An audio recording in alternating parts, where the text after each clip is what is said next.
Hello, everyone. I'm Nate, Hi, I'm Michael. and we are the Olympic Ultras. Welcome back to our podcast. We have a massive episode for you today. We've got 2 games to look back on and 4 games to look forward to. It's a big calendar. It's a massive calendar, and all 4 games in 5 days. Exactly. All of them at home. Yep. So we'll be brushing off our sleeping bag and our tents because we're not leaving Goodwin Park this weekend. Absolutely massive episode. So strap in, get a drink. We'll get into it. If you haven't yet, make sure that you remember to follow us and subscribe to us on Spotify, YouTube, Instagram, all the good stuff. Let's get into it. Do it. All right, as always, we kick off the episode with the women, which was a 2-0 loss against Kapalaba. 2 goals by their star striker, Brittany Lashek. I'm almost certain I'm butchering that pronunciation. But I think she'll be okay with that. Yeah, I think so. I think she'll take what she got. Yep, and as well as red card to Lainey Sunderland and Sophia Cuba. This was a really rough game. Yeah. It was, I don't know how to describe it. Yeah. As they say in the world of football, a loss can be a good thing. Yes. Yeah. We were playing some good football. We were playing some great football. But also, I think, as we mentioned in last week, we haven't played some top quality sides. This was the highest quality side we've come across. Yeah. So it does point out the differences between the two. But in saying that too, I don't think we were in the right headspace. No. So how I view this game is, it was a really, really off night. Don't get me wrong. It was an off night. Don't get me wrong. They were on it. Kapalaba is historically well known for being physical, being well drilled defensively. In your face, unseating you a little bit, trying to get under your skin quite a bit. And they've got a brilliant attacker. They've got a brilliant forward who's top of the league. Goal scorer. Probably will stay there unless Sarah Daly starts putting away more hat-tricks. But then they've got, they're 9 defenders essentially. They played like that. And there was nothing wrong with that. That was their plenty of ways to play the beautiful game, and that's what we love about it. They won from. But we also, we just weren't in it. Our headspace was weird. I don't think we actually took any shots that really struggled the keeper. The girls just didn't seem, they just seemed somewhere else. No, it wasn't a good performance. Whether it was the fact that, we were playing Kapalaba and it was going to be mentally tough. Yeah. Whether it upset them, I don't know, but... Tough place to go. It was really, really cold. The fog came across. I noticed that watching on the TV. I thought, oh my God. Yeah. We're making up all these excuses. At the end of the day, we lost 2-0. But it is, as we've said multiple times, it is probably the first time this season that Cam and the team and the players can actually analyse this game. Because this is the first game that we've really been unseated. Absolutely. We've really been found out. Yep. Kapalaba has essentially given the rest of the league a blueprint now. So now we need to fix this. Yep. We need to figure out what went wrong. But as you said, they pressed us really hard. And the higher they pressed, we just lost the ball. Yep. And that's no fault of our girls. No. That was just... It was a well-drilled side.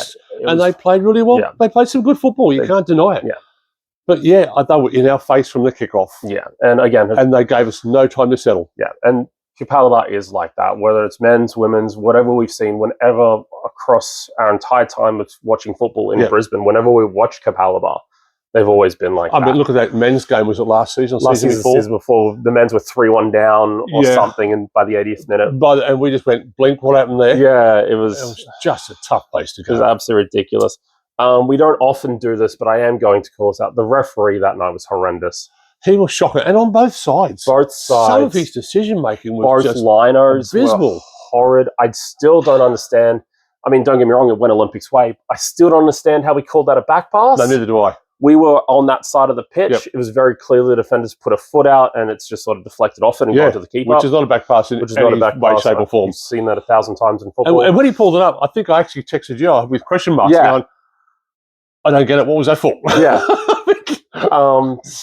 He allowed Kapalaba to be physical, which is fine, but he didn't allow us to meet that physicality. No, he didn't. The linesmen... He come down heavy on us. Yeah, the linesmen seemed to wait for the referee to decide which way the throw-in was going before they put up their flag. It It was a horrendous officiating experience. I'm sorry, guys, but it was a shocking official by the officials. Yeah, it was.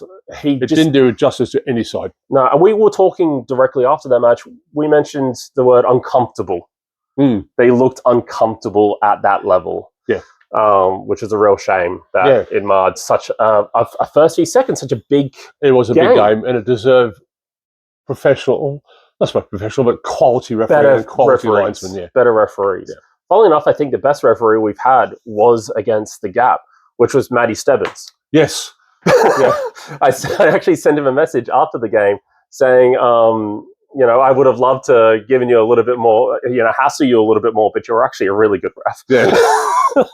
Damn you, Matty. Damn you, Matty. But yeah, so they did set up to hold our attack really well, and they did. And for the first time, we do have something we can analyze. We do have something we can look at to fix going forward.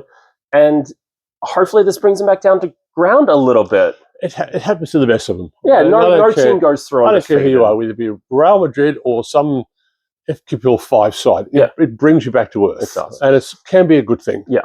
Because I think the girls are mentally strong anyway. They'll come through this. Oh, definitely. They'll come through this. Not a problem. And especially considering we've got Capalaba in a couple of weeks. Yes. In the Kappa Pro Series semi-final, which the fixture has been entirely taken off Squatty on Football Queensland. So thank you again, Football Queensland, for making it very difficult to find out when our next game is in that competition. So I still don't know what ground it's on, what day it's particularly on, because it was set for Friday, but that doesn't mean it's going to stay on the Friday. No. All I know is we're playing Capalaba, and the only reason I know that is because we checked it beforehand, because the fixture is completely taken off. So was the other semi. Yep. So I don't know. Thanks, Football Queensland. But I think you'll see a different game that night. I think so too. I think we'll be more up for that one just simply because of what just happened. Yep. And we've said before, it's okay to lose in the league. Yeah. Because you can get that back. You can get that back. It's the cup games are totally different. Yeah. And our girls, they switch on for cup games. Yeah. They're really, really good at it. Yeah. Well, moving forward, nice little segue into it is the game coming up on this weekend at at Goodwin Park against Caboolture. This one's on Saturday at 7 p.m. We keep talking week in, week out about how deep the squad is, our quality and depth. This is going to be, as well, the first time this year it's properly tested, because Lainey and Sophia will be out. We're both out, with a red card. I don't know how long. What the length is? No. Football Queensland releases a match review panel every Thursday for the games prior. So it'll hopefully be up the day that this recording goes up. I'm sure the team is aware. I have not been aware or anything like that. And I didn't see Lainey's red card, but I did see Sophia's. But I don't think it looked as bad as people made out. No. It was like handbags at 10 paces.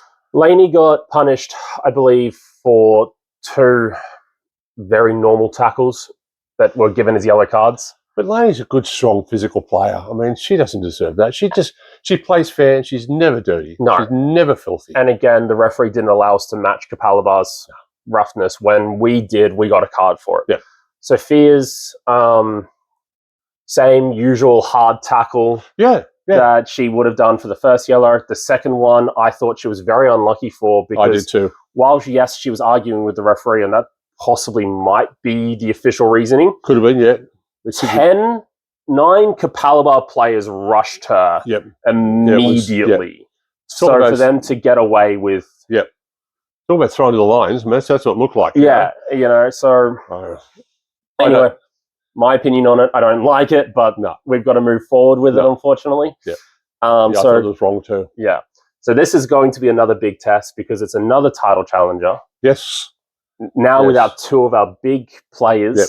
Telly has left us. Telly had an ACL injury and has gone back to America. If she's watching this, I wish you all the best. I really do. I hope your recovery goes well, and I'm sure we'll welcome you back if you do decide we'll to come back. Telly, don't you worry. But we do have a slight boost in that I can definitely confirm that Charlie Phillips, our new signing, who used to play for Eastern Suburbs, the NPL team, in the under-23s mainly, has signed on to Olympic. I did not hear that. Yeah. That is great news. I've seen her at a couple of games. I actually know her sister. We've played five-a-side a couple of times, and I've played five-a-side against Charlie a couple of times. Great news. She smoked me every single time. Oh, you got beaten by a girl. Look, in fairness, I'm not a fantastic player, but I have no problem admitting that Charlie smoked me every single time. Yeah, and she'll probably remind you to next time you see her. I hope she does, yeah. So I'm very, very excited to hear that Charlie's on board and that I think she just missed the registration. She was meant to be playing against Kapalova. Yep. But so she'll definitely be involved in the Caboolture game. Yeah, it's a good boost. And it's a good boost. She's a great young player who has NPL experience, so that's going to be really, really good moving up. Yeah, moving forward from here. Nah, we'll be right. Cool. So we'll talk about Caboolture's form lately, which is kind of as expected. 4 wins and a draw in their last 5, including a 2-1 win over Penn Power, a 2-1 win over North Brisbane in the Kappa Pro Series quarterfinal, a 1-1 draw with Kapalova, funnily enough, a 4-0 win against North Brisbane in the league, and then a 5-1 win against Southwest Queensland Thunder in the league. Some good results there. Some good results there, but also some against the lower end of the ladder. That's right. There's no one's. I mean, Kapalova is the only big one there, and they drew. I was going to say, I was going to use the word not special, but that's not true. But as you said, that lower tier. The lower end of the ladder. Yeah. So they currently sit in 3rd place. It is starting to really become a 3-horse race. Yeah, they have broken away from the pack. Yeah, they really have, and they're the ones playing the best football, getting the results, and everything. The rest of them all now playing for 4th. Yeah, pretty much, and trying to get that 4th final spot.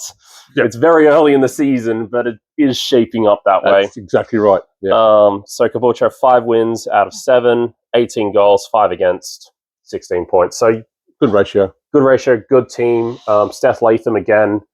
Will be one of their ones to watch, but also the other, her name escapes me at the moment, the number 12, that actually did give us a bit of trouble. Yeah, up at their home. Yep. Yeah, she did play well. She was subbed off in the second half, I think. Yeah, and we had a chat with her on the way past. Yeah, we actually breathed a sigh of relief on that one too. Yeah, I was really surprised why she got subbed off. Yeah, I thought she was playing some great football. I thought she was doing really, really well, and probably could have. Thankfully for us at least. I'm glad you did. Probably could have equalised that match and made it a little bit difficult. Because she was all over us. Yeah, they were. In the Cap Pro Series, as we mentioned before, they are due to play Virginia United in the semi-finals at the end of this month. Not sure when. Thanks, Football Queensland. And in the Queensland Cup, they got smacked by Eastern Suburbs, so an NPL team. 11-0. Oh. In the 4th round after a 2-0 win over Logan Lightning in the 3rd. Ouch. So they exited pretty quickly, pretty early on. And pretty dismally. Eastern Suburbs in the NPL women is a good side. 11-0 is still a bit rough. Yeah. When you think of Caboolture being one of those top 3 in the FQPL 1. You'd expect to say 3-0, 4-0, 4-1. Yeah, maybe even a couple of goals to Caboolture's way just to spice it up, but no, that's 11-0. Wow. Yeah, big stain on their form, but they've come out on top since then. So yeah, exactly right. And I'm sure Kappa Pro Series and promotion will very much be their goals for that. Without a doubt. Yeah, without a doubt. So, and then moving forward, speaking of the Queensland Cup, massive game for our girls, North Lakes, NPL team. Don't get me wrong, not one of the better NPL teams, thankfully. But still, huge cup clash at Goodwin Park on Tuesday at 7:30 p.m. Very much looking forward to this one. I am too. I'm looking forward to this one as well. It's very much like the QAS one, where I'm confident in the fact because if you were to imagine a tier between NPL and FQPL 1, we'd definitely be there, and we would be above North Lakes and QAS and things definitely. Like that. But at the same time, this is still a big test. North Lakes is still an NPL side. They got there via merits and everything like that. That's right. They're there for a reason. So, but yeah, I'm looking forward to watching North Star because I haven't North Lakes. I haven't seen them play before. So it'll be interesting to see how they line up and what their sort of tactics are. But again, I think our girls are mature and confident enough to actually take that test on board, and I think we'll do okay. Yeah, I think so too. So, like I said, like QAS, they are struggling in the NPL. They are currently in 9th place behind QAS and Gold Coast United. Currently sitting above Mitchelton, though, who is in last place. I think Mitchell only have 7 points. If I saw that correctly tonight, they have the same amount of points as North Lakes United at 7, but they have a much worse goal difference. Yeah, which is really sad. Which is really sad, but it'll also be very surprising when I tell you their most recent form. I haven't looked at Mitchelton's yet. I almost don't want to. I don't look at Mitchelton's. But it almost appears to be a 4-horse race to get out of that relegation zone in the NPL at the moment. I'm not sure if you're keeping an eye on it, but it is really, really tight there. I saw the table tonight. Yeah, it is really, really tight. So the North Lakes form is 1 win in their last 4. That being said, a slight question mark over the fact that there is a game happening, I believe, on the weekend. Normal league games on the weekend, but because we won't get a podcast out between now and that game, I don't obviously know the results of that. If I did, I'd be a very rich man. I'll be getting a lot of result numbers up there. So the last 5 that we know of are Gold Coast United 3-2 over North Lakes. North Lakes did beat Palm Beach 2-1 in the Queensland Cup. South United won 2-1. Lions won 6-1. Gold Coast Knights won 5-3. So a lot of goals against them. Yeah. They have scored a couple. Yeah, 5-3 is interesting. Especially the 5-3 game against Gold Coast Knights, who we did see play Lions. Yes, we did. So to go from 6-1 down to Lions and then 5-3 to Gold Coast Knights is interesting. That Knights game against Lions at Lions was a good game. It was a good game. The Knights were... Lions had no answer to them. No, they were very much all over them. Gold Coast were really good to watch. But as we mentioned before, 7 points on North Lakes' total. 2 wins, 1 draw. 10 losses, 18 goals for, 41 against. Poor buggers. So really shipping some goals, unfortunately. Demoralising. It is. You don't mind losing, but to some of the big numbers you've lost again, it's really demoralising. And you got to feel for them. And I believe there's a couple of issues happening at coaching level as well. They're not exactly happy, obviously. But you can't blame the coach. I mean, the NPL is a really tough competition. It is a very tough competition, but he gives instructions. He gives all of what he has to do, and the girls go, yep, and they go out there. They fail to do that. Yeah, how is it his fault? Yeah, I mean, was he going to yell at them for 90 minutes? Yeah, exactly right. What's the point of that? I don't see it. If you're going to change coaches, assess at the end of the season, say, "Oh, thanks very much for doing what you did. Move on." Yeah, but don't sack coaches halfway through. That's just ridiculous. Yeah, it doesn't really help. I mean, there is a new manager bounce, which is a phenomenon that I'm still not sure exists, but seems to a lot of the time. But in this case, I don't think it's going to help. No. I mean, sometimes there's merit to that decision. Oh, but our lads a couple of years ago with the changeover when Grossi came on board. Yep. I think that was merited. I believe so. I would agree. I think we've tried very hard to talk around that situation. But I think that was merited. Yep. But most times, if the girl's just not putting it together, what can the coach do? Yeah, exactly. Right. He's just a poor scapegoat. Yeah. So. And then coming to the Queensland Cup, obviously the North Lakes aren't in the Cap Pro Series. The Cap Pro Series in the female side is only QPL 1 and 2.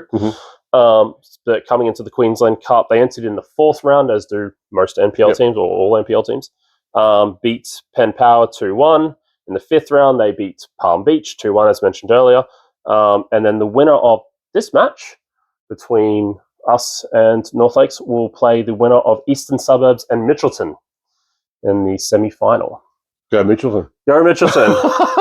Don't get me wrong. Out of those two, I'd love Mitchelton. Did I just say that? Oh, dear. Also, unfortunately, even though this is the Queensland Cup and we are trying to get into the semis, there's still no Australia Cup for females. No. For the female side of things. I do know Football Australia mentioned a year or 2 ago that they were actively looking into it, and there's been absolute radio silence on that. It takes about 5 years for Football Australia to do that. Yeah. It's actually looking through a straw. Yeah. And don't get me wrong, Football Australia's got their own problems as well, but they have to. You don't make promises like this. No. If you can't deliver, just keep your gob shut. Yeah. Simple as. And it's not like there isn't a market for this sort of thing. There was the Women Asian Champions League where I believe Melbourne City made the final but lost on penalties, if I'm correct in remembering that. So there is obviously the market for that sort of thing. Yeah. There's plenty of W League girls who are making their way up and down between the NPL and everything like that. Brisbane City also just signed the ex-goalkeeper, I believe, from Brisbane Roar. Saw that. But yeah, I'd love an Australia Cup for the women's side. So it'd be fantastic. Awesome. Whole new dimension to the competition and something else to achieve. Exactly right. Just brilliant. Exactly right. And we've always been obviously lovers of the women's game. it's twice as many people to remember and follow, and it's twice as many different clubs to look into, twice as many rivalries to sink your teeth into and get excited about. And the ability for our girls in Queensland to play the likes of teams from Melbourne and Sydney or Perth or Adelaide, like Heidelberg and things like that, it'd be fantastic. Be huge, be brilliant. So when it does happen, we'll be ticket sellers 1 and 2, ticket buyers 1 and 2. But up until that point, unfortunately, Queensland Cup will have to do. Yeah, sad but true. Sad but true. So yeah, two massive games on this weekend for our girls. A big, really, really important top of the ladder match against Caboolture with a couple of interesting bits of context in there, and then a Queensland Cup quarterfinal against the NPL opponent. Yeah. So looking for that even more. I'm looking forward to both. Yeah, I really am. Get me teeth into those games.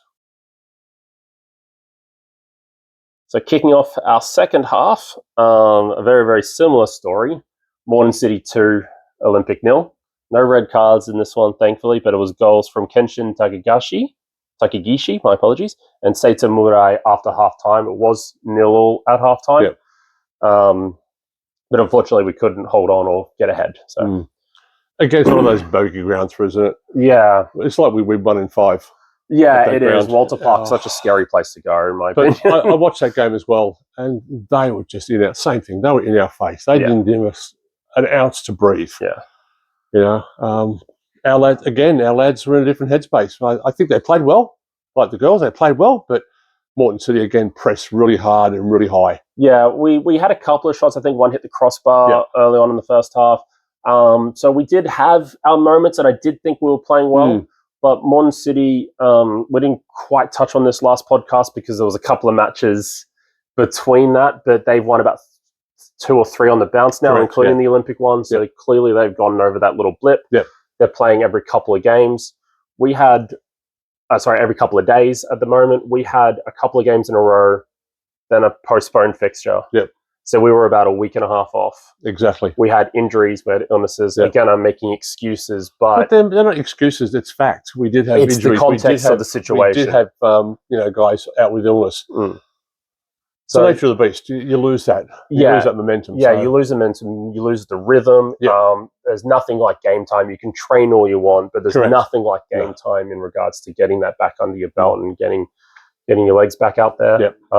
It's good that we had that rest because we did bring players back, but this was always going to be such a tough game to have a week and a half off.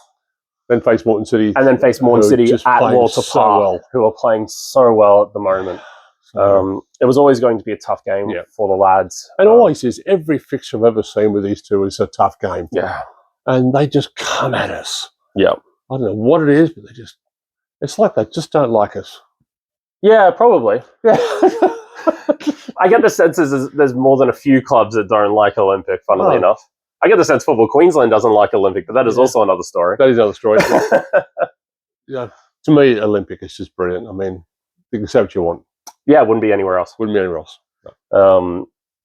I can also confirm for you in the under-23s of this match, actually going quickly back to the women's, the under-23 women's won. Yes, they did. Yep. And then the seniors lost. And the under-23s won this one, and the seniors lost. But there was a new name on the under-23s team sheet, Cameron Annis Wade. That's a very exciting signing. That is a very exciting signing. He used to be an Olympic youngster, has actually played alongside people like Anthony Saradakis before in the 13s, 14s. Did get a chance, actually has had a couple of like Queensland call-ups and rep call-ups and things like that, and then has played the last year or so in Europe, especially in England. So to welcome him back. Yeah, I actually saw an interview with him at his club in England. Yes. It was very, very humble, very quiet, very shy kind of guy. Yeah. And the interviewer said, "Oh, you play some good football." "Oh, yeah, it was okay. I'm getting used to my teammates." So he's a very shy lad. Yeah. But obviously, his time in England, it was all he's talking was on the field. Yeah. And that's absolutely brilliant. He seems to be a bit of a centre attacking midfielder. So I assume he might sit just behind, I'd assume Leck up in the centre striker role. Linden, Lath, Hiroshi, sitting there on the wings. Sitting with Hiroshi, or just play that diamond, so he's at the middle there. Yep. Lech does like to come deep, so he might swap back and forth. Yep. Yet to be seen, obviously, because we haven't seen him play. But very, very exciting to have him on board, and especially being a ex-Olympic youngster as well. So that's 2 exciting players we've got to look forward to this week. One of the ladies and one of the men's. Yep. That's great. And I'm sure both teams are looking at more players. So we'll. I don't know whether or not by the time this comes up that Olympic will have officially announced them, but you can say you heard it here first. Yeah. Rightly or wrongly. Just say you did. It makes us look really good. It's great, isn't it? Moving forward, we have a game against Eastern Suburbs, a league game on Sunday, the 8th of June at, you guessed it, Goodwin Park.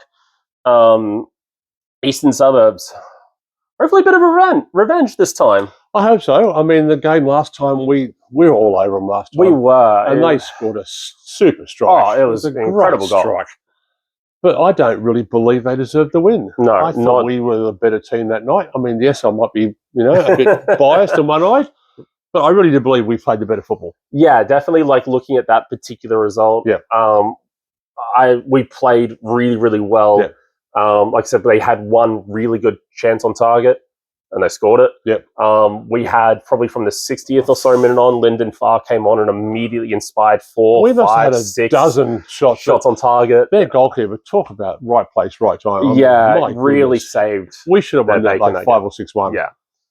Incredible. But that's football. That's why we love and why we hate it.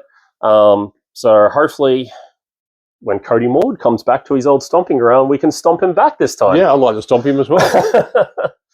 In a nice way, Cody. In a nice way. Obviously, someone that we admire a lot from his time at Olympic. Yeah, good football, an absolute gentleman too. Yeah, fantastic person until he's on the pitch in Orange. Yes. But they were surprised by Brisbane City most recently. Yeah. Which was a wild result. I know. Who would have thought Brisbane City? I can't remember what I was doing or what game. I think I was watching another football game, funnily enough. And the notification came up. 1-0 Eastern Suburbs. I went, oh yeah, here we go. Here we go, yeah. Brisbane City isn't doing well at the moment. I think they're up there on the ladder, but they've played a lot more games than a lot of other players, a lot of other teams. So it's sort of a bit of a mirage almost, their ladder position. And then Brisbane City 1, Brisbane City 2, Brisbane City 3. I know. And I was like, what is going on? I know. Did these players walk off? Yeah, it was such a random result. Yeah. But, so coming into this game, their form is very, very interesting. 5 wins and that 1 loss to Brisbane City. So they had a 4-1 win over Gold Coast United. Gold Coast United proving to be a very unusual squad this year. They're very hot and cold, aren't they? I've never seen such a team. Don't know what team's going to turn up. No. Unfortunately, the game against us is still within their last 5, so 1-0 Olympic. 4-2 over Wynnum Wolves, which also surprised me a little bit. Wynnum Wolves is a little bit of a they're again hot and cold this year. Yeah. I've seen them play some great football, but I've seen them play some shockers. So rumour has it their number 9, Luke Francis, is off to Preston. Interesting. Yeah, rumour has it. Interesting. So, I mean, if that's true, great signing for Preston. He's an extremely strong number 9, but that's really going to... That's going to hurt him. Wynnum Wolves. Yeah. Moving on to a 1-0 win away from home against St. George Willawong, which is, as we know, a really, really hard place to go. So, getting away with a 1-0 result's really good, actually. Especially that ground. Yeah, and then the 5-2 against Brisbane City. There is another game coming up on the Wednesday night. So after we record this, but before the podcast goes up. So I don't know what the result is right now, but they will be playing Moreton City Excelsior midweek. Hopefully a really, really tough game for them. Yeah. I think Moreton City will come out on top of that one. Yeah, I think so too. Again, as we talked about just before, they seem to have gone over a little bit. Heath Park? That's at Heath Park, which can be a difficult place to go to. Yeah, I've taken my girls there many years ago to play. I coached, as you know, Div 7 senior women's, and it was a tough ground back then. Yeah, try and get a result from. So, but as we talk about, Moreton City is a very, very good team. So very good side. I kind of expect them to get that result. So do I. Eastern Suburbs currently in 7th place, however, do have a fair amount of games to catch up on. Again, including last night's game against Moreton City. So currently they've got 8 matches played, 5 of those are wins, 18 goals for, 12 against. So really, back and forth. There's no real goal difference. Consistency there, is there? No, and 14 points. Remembering that they were deducted points for trying to tap up an already signed player at the start of the season. Naughty. They were very, very naughty. They have done well though to counteract. For sure, they've turned it around. Yeah, good luck to them. Yeah, very impressed. They're sort of like, let's put that behind us and go forward. Exactly right, and put their best foot forward and try to wipe that off as soon as possible, which they have. But yeah, and as one of the teams that did get promoted as well, is doing quite well. They've obviously got a lot of money and they've bought a lot of really, really fantastic players, but that's what you have to do at this level. That's what football has become, unfortunately, in a lot of the higher leagues. But it's good to see a team be promoted and hold that. Yeah, but it's also good that, as you said, clubs spending money, but it's also attracting that next level player. Yeah, which is making that NPL competition and even the FQPL 1 really good leagues to watch. Yeah, because the caliber of player is just so much better. Well, Rochdale Rovers, who aren't even one of the higher teams, like they're up there, but you've still got Broadbeach, Brisbane City, I think Redlands as well. So although they're up there in the FQPL 1, they were in the quarterfinals of the Capra Pro Series that they lost against Modern City. They are playing in the quarterfinals of the Queensland Cup. Like they're doing really, really well as a cup team. Yeah. So yeah, it is absolutely fantastic to see that for the competition. Gap seems to be shrinking a little bit. Brilliant. And it makes every league just that really, really exciting. And that's why I really enjoy watching NPL for the men and the FQPL 1 for the women, because it is such a good league. Forget the A-League. Don't bother with the A-League. Don't watch NPL and FQPL 1. Yeah, we're not A-League fans. It's just good football. It's raw, grassroots, hard football, and I love it. While the players are paid for a lot of the part, it's still, it's really passionate. It is passionate. They play for the club that they wear and everything like that. And you haven't got all the VAR and all the things that go along with it, and it even makes it even better. Yeah. Yeah, yes, there's refereeing mistakes, but they're human as well. And there's been refereeing mistakes since the dawn of time. Exactly, and there's refereeing mistakes with VAR, so it creates that. Yeah. And we've gone on a little bit of a tangent here. Let's make it even better. Yeah, exactly. In the Capra Pro Series, Eastern Suburbs made a very, very stuttering start and did not make it out of the group, finishing 4th in their group. And in the Queensland Cup, they entered round 4, thrashed Noosa Lions 8-0, and then proceeded to lose against Rochdale Rovers 3-1. Yeah, work that out. Yeah. But again, Rochdale Rovers, as we mentioned just previously, is doing really, really well. They're doing very well. They're a good little club too. They are a good club, and it is going to be a little bit difficult to see who comes up from the QPL 1. Yeah, it's going to be. We keep an eye on that towards the end of the season. It's going to be very interesting, and hopefully, in my personal opinion, hopefully St. George Willawong don't go down. No, I think they bring something else to the NPL. Yeah, I like to see them stay. But we'll see how that scrubs out at the end of the year. It is what it is. Exactly. Yeah. And then moving on to the big one. The absolute cracker. This is, again, at Goodwin Park, Wednesday, 18th of June. I cannot wait for this game. Against Taringa Rovers. I cannot wait. Doesn't sound like a big matchup, but it's what this matchup means to both teams, because while we're one step away from making the national stage, so are Taringa Rovers. I know. And why wouldn't they dream? If it was Taringa playing anybody else, I'd go Taringa. Go Taringa, let's go. Go for the underdog. But I really... all jokes aside, I really believe we'll have much quality. Yeah. I think the quality's there to overcome. Taringa will come out firing. Oh, why not? They'll have all bloody 6 Pistons going. Yep.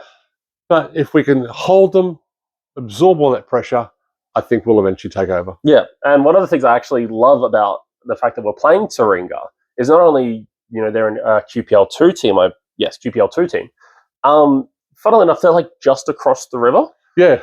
As the crow flies, they're about 3 kilometers away. You can probably throw a good stone at them. They've got to take like a 12-kilometer round journey to get here because of the bridges, but they're only 3 kilometers across the river. It's almost like a derby. Yeah, almost. And I was actually they actually beat Yeronga on the way, and I was hoping we'd get a Cairnsdale Street derby. Yeah, that'd have been good. We'll settle for Taringa. Yeah, it's always this season. They've had a bit of a revitalized form, actually. They come into this game with some really red-hot form, which is 1 loss and 4 wins in their last 5. Wow. So they beat Maroochydore FC beat Yeronga Eagles in the Cup. Lost to Brisbane Knights. We know how tough Brisbane Knights can be. Yeah, they're a very tough club. We've played against them the last 2 seasons in the Queensland Cup. And both at their home. Both at their home. Both times they really took it to us a little bit. So we were kind of scared that night. Yeah, we were a little bit. And then I think last season, at least, Cyrus Demi's got a hat-trick. So. That's right, yeah. So easy to play a little bit. Yeah, exactly.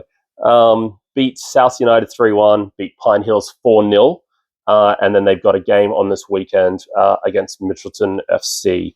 So bit of a revitalised form. And the reason I say that is because they're in 7th place. And of the 10 matches they've played, they've won 4. Wow, that's not bad.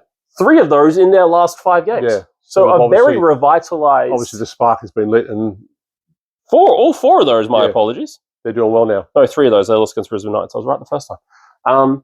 3 out of their 4 wins this season have come in their last 5 games. Stuff out their candle then. Exactly. So I don't think it's one where we can sort of sit back and go, yeah, we've got this. No. It's 90 minutes. It starts 0-0. Yep. This game is there to be played. This game is there. We've got to still take this quite seriously. The prize on the line at the end of the day is so much more important. Yep. But yeah, incredible run for Taringa Rovers. Really, good luck to them. But I still think we'll have the power. To really counteract that. Yep. Now, with our new signing, is he allowed to play cup football, or is he cup tied? As far as I'm aware, I don't see why he can't play cup football. It is the registration window and everything like that. He hasn't played for any other cup game, so perfect. Or any other team. So as far as I'm aware, he's not cup tied. Awesome. More than good to go ahead. Taringa Rovers are on a bit of a dream run at the moment after entering in round 3. They beat Mudgeeraba 2-1, Southwest Queensland Thunder 4-2, Ripley Valley 2-1, and then Yeronga Eagles 4-3. So a hell of a run. They're probably one of the few teams that have been in there the longest at this current point in time. Yeah. And they are one step away from the national stage, as of course we are. A lot of goals conceded, a lot of goals scored. A lot of goals conceded, a lot of goals scored. Same in the league as well, 24 goals. 4 in the league, 32 against in the league. Yeah, so they're pretty leaky. Yeah, but the winner of this one will be drawn against either the winner of Logan Lightning and Brisbane City in the Queensland Cup semi-finals. But as well, we'll make the Australia Cup proper. Yeah. Round of 32. Fantastic. Which is very, very exciting. Can't wait. If you're someone who likes to keep an eye on all the Queensland teams as well, I know we like to try to go to a team that plays in Brisbane against a random team that plays anywhere else if they get played at home. I think last year we actually got captured. We got a photo taken of us at Moreton City. At Moreton City Excelsior of us, Campbelltown City. And I thought that was really funny. Because it ended up on their socials with like home team, like home fans watching or something. I was like, wearing Olympic jackets. Yeah, wearing our Olympic stuff watching. Just spying on things. But yes, if you're someone who likes to keep an eye on the Queensland teams in the Cup. And just enjoys good football. On the 14th of June, this coming weekend, you have Marlon Coast Rangers vs Penn Power. On the 17th, you'll have Rochdale Rovers vs Gold Coast Knights. And on the 18th, you'll have Logan Lightning and Brisbane City. So the winner of all these 4 matches will make the national stage. Yeah, it's exciting. Extremely exciting. It's cup football. Anything can happen. We're sitting there looking over this. There's going to be 4 easy winners there. No, it's not. No, it's not. No, it's not. Every single team here is one step away. That's it. From the national team. Yeah. And to quote you earlier, it all starts 0-0. Starts 0-0. So. I don't know when the round of 32 draw will be. I don't think it'll be too far away. It shouldn't be once too far away. Once the final numbers are put in, it won't be too far away. Yeah, and it was, I think, June 19th from memory last year. So it'll probably be roughly around the same. But Football Australia have been very coy on those numbers of exactly when they come out. But make sure you keep an eye out for that as well. It should be announced on probably YouTube. You probably see the draw on YouTube. So again, keep your eyes peeled. Yeah, and right around the country, the final preliminary games are starting to be played. Correct. And everything like that. So it is a very, very exciting time for the men. Not only to get to the Australia Cup, because we've been there a couple of times now, but I think this will be, if we do make it, this will be the first time that we make it 2 years running. Correct. Which is really exciting. Really, really good to put on the CV for people like Chris Grossman, Driver, Leck, People, Lyndon, Lathan, people have been there for a couple of seasons in a row now. Guys that deserve it. Guys that deserve it. People have been putting in that effort through the Benny Khan days, through that unfortunate transition period, straight into the Chris Grosman period where we had a lot of people leave. These guys didn't. So it is really, really good to see it, you know, on the national stage. And that's why these boys deserve it. Yeah. Simple as that. And wherever we are drawn, we will be there. Yep. All right. Matt Lugo. Lugo, yes. Shall we touch on Matt Lugo? We'll touch on Matt Lugo. I don't know if this has been officially touched on by the club just yet, but as far as we are aware, Matt Lugo has retired. To pursue business interests? To pursue business interests, which is very, very, very sad news. We all really appreciate Matt Lugo's what he's done over the last couple of years. He's one of the best goalkeepers I've ever seen. Yeah. I don't care what you say in this country. He's a brilliant goalkeeper and a true gentleman. Yes, very, very fantastic person. If that news is right, I'm going to miss him greatly. Yeah, because he's such a good guy. I was actually thinking, I was reminiscing the other day, funnily enough, completely separate to you bringing this up, the penalty save he made against South Melbourne, where we were standing there with Stoss, the goalkeeper coach at the time, and still involved in the club. Yep. We were standing with him, watching the penalty that Matt Lugo saved, and we went absolutely nuts. I know, it was a great moment. I couldn't have think of a better person to stand next to for that particular moment, but the goalkeeper coach. Yeah. I was just remembering back to that moment. So, but he's over the time he's pulled off some saves that are just tremendous. Yeah, he's kept us in a lot of games. And look, if it is true, I wish you all the best, mate. Look after yourself. Take care. I wish you every success in your business world. But you're going to be missed, I'll tell you. Definitely going to be missed. But another thing that I find funny actually is I've been looking at, if you go into Football Queensland's videos that they've put up on YouTube and you go to some of the oldest ones, Matt Lugo actually used to be a reserve keeper for Olympic. He did. A long time ago, and he was the reserve keeper for our NPL, the inaugural NPL Grand Final win. That's right, City. Yeah. Very young-faced. A very young Matt Lugo. So it's absolutely fantastic. The days of innocence. Yeah, to have his services as he retires. So if that news is true, Hats off thank you very much. Hats off to you. Brilliant. We wish you all the best in your post-football life. All right. Cool. That's everything we have. Like I said, it is a massive, massive weekend. 4 games in 5 days. We might as well not even pack up the banner. No, we'll just leave it there. We'll just leave it there.